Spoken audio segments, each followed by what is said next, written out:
ಕಾಶಿ ಎಂದಾಗ ವಿಶ್ವನಾಥನ ನೆನಪು ಆಗುವ ಹಾಗೆ, ತಿರುಪತಿ ಎಂದಾಗ ವೆಂಕಟರಮಣನ ನೆನಪು ಆಗುವ ಹಾಗೆ, ಮಧುರೆ ಎಂದಾಗ ಮೀನಾಕ್ಷಿಯನ್ನ, ಅನಂತಪುರ ಎಂದಾಗ ಪದ್ಮನಾಭನ ನೆನಪು ಆಗುವ ಹಾಗೆ, ಶಬರಿಮಲೆ ಎಂದಾಗ ಅಯ್ಯಪ್ಪನ ನೆನಪು ಬಾರದೆ ಇದ್ದವರು ಯಾರಿದ್ದಾರೆ?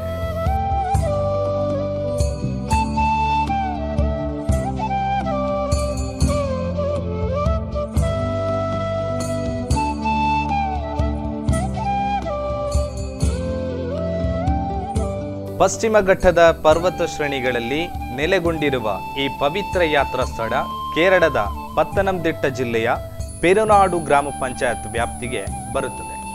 ಹರಿಹರನಿಗೆ ಹುಟ್ಟಿದ ಮಗುವಾದುದರಿಂದ ಹರಿಹರ ಪುತ್ರನಂತಲೂ ಪಂಪಾ ನದಿ ತಟದಲ್ಲಿ ಈ ಮಗು ರಾಜರಾಜಶೇಖರನ ಕಣ್ಣಿಗೆ ಗೋಚರಿಸಿದಾಗ ಮಗುವಿನ ಕೊರಳಲ್ಲಿ ಮಣಿಗಂಟೆ ಇದ್ದುದರಿಂದ ಮಣಿಕಂಠನೆಂದು ಕರೆಯಲ್ಪಡುತ್ತಾನೆ. ಮುಂದೆ ಮಕ್ಕಳಿಲ್ಲದ ಈ ರಾಜ ತನ್ನ ಮಗನಾಗಿ ಸಾಕಿ ಸಲಹಿ ನಂತರ ಎಲ್ಲವನ್ನ ತ್ಯಜಿಸಿ ಬ್ರಹ್ಮಚಾರಿಯಾಗಿ ಶಬರಿಮಲೆಯಲ್ಲಿ ನೆಲೆ ನಿಂತಾಗ ಅಯ್ಯಪ್ಪ ಎಂದು ಕರೆಯಲಾಯಿತು.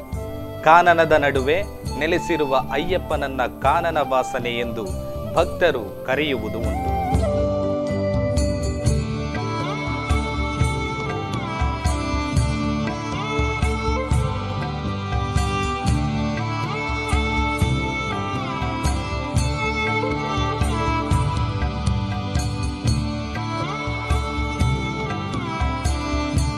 ಭಗವಂತನ ಪ್ರತಿ ಅವತಾರಕ್ಕೂ ಒಂದು ಕಾರಣ ಇದ್ದ ಹಾಗೆ ಹರಿಹರ ಪುತ್ರನಾಗಿ ಜನಿಸಿದ ಅಯ್ಯಪ್ಪ ಎನ್ನುವ ಅವತಾರಕ್ಕೂ ಒಂದು ಕಾರಣವಿತ್ತು.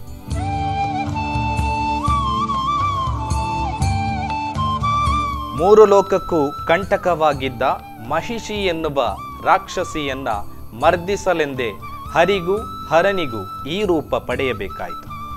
ದುಷ್ಟ ಸಂಹಾರಕ್ಕೆ ಶಿಷ್ಟರ ರಕ್ಷಕ ಭಗವಂತ ಅಯ್ಯಪ್ಪನನ್ನ ಜಾತಿ ಮತ ಪಂಥದ ಭೇದವಿಲ್ಲದೆ ದೇಶ ವಿದೇಶದಿಂದ 48 ದಿನದ ವ್ರತವನ್ನ ಆಚರಿಸಿ ಬರಿಗಾಲುಗಳಿಂದ ಬೆಟ್ಟಗಳನ್ನ ಹತ್ತಿ 18 ಮೆಟ್ಟಿಲನ್ನ ಏರಿ ನಗ್ನ ಕಣ್ಣುಗಳಿಂದ ಆ ಅಯ್ಯಪ್ಪ ಸ್ವಾಮಿಯನ್ನ ಕಾಣಲು ಬರುವ ಭಕ್ತರ ಸಂಖ್ಯೆ ವರ್ಷದಿಂದ ವರ್ಷಕ್ಕೆ ಏರುತ್ತಲೇ ಇದೆ.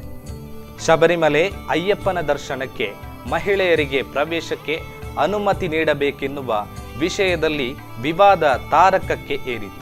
ಕೊನೆಗೂ ಮಹಿಳಾ ಭಕ್ತರೇ ಸಂಪ್ರದಾಯವನ್ನ ಬಿಟ್ಟು ನಮಗೆ ಪ್ರವೇಶ ಮಾಡುವ ಯಾವ ಅವಕಾಶವೂ ಬೇಡ ಎಂದು ರಸ್ತೆಗೆ ಇಳಿದು ಧರಣಿಗೆ ಮುಂದಾದಾಗ ಈ ವಿವಾದ ಒಂದು ರೀತಿಯಲ್ಲಿ ಅಂತ್ಯಗೊಂಡಿತು.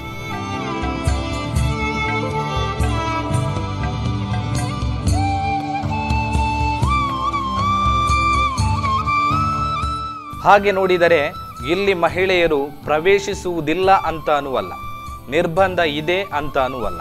ಕೆಲವು ವಯಸ್ಸಿನ ಮಿತಿಯೊಳಗಿನವರಿಗೆ ಮಾತ್ರ ನಿರ್ಬಂಧಿಸಲಾಗಿದೆ ಅಷ್ಟೆ.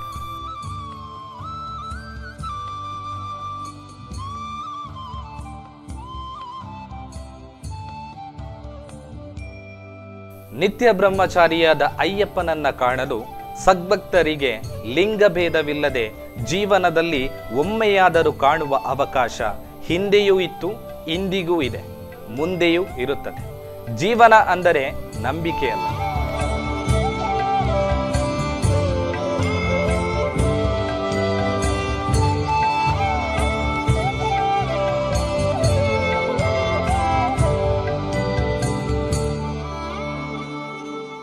ಪ್ರಸ್ತುತ ಮಂಡಲ ಕಾಲದ ವ್ರತಾಚರಣೆಗಳೊಂದಿಗೆ ಅಯ್ಯಪ್ಪ ಸನ್ನಿಧಿಗೆ ಹೊರಟಿರುವ ಅಯ್ಯಪ್ಪ ವ್ರತಧಾರಿಗಳಿಗೆ ಆ ಸ್ವಾಮಿ ಅಯ್ಯಪ್ಪನ ಕೃಪೆ ಸದಾಕಾಲ ಇರಲಿ.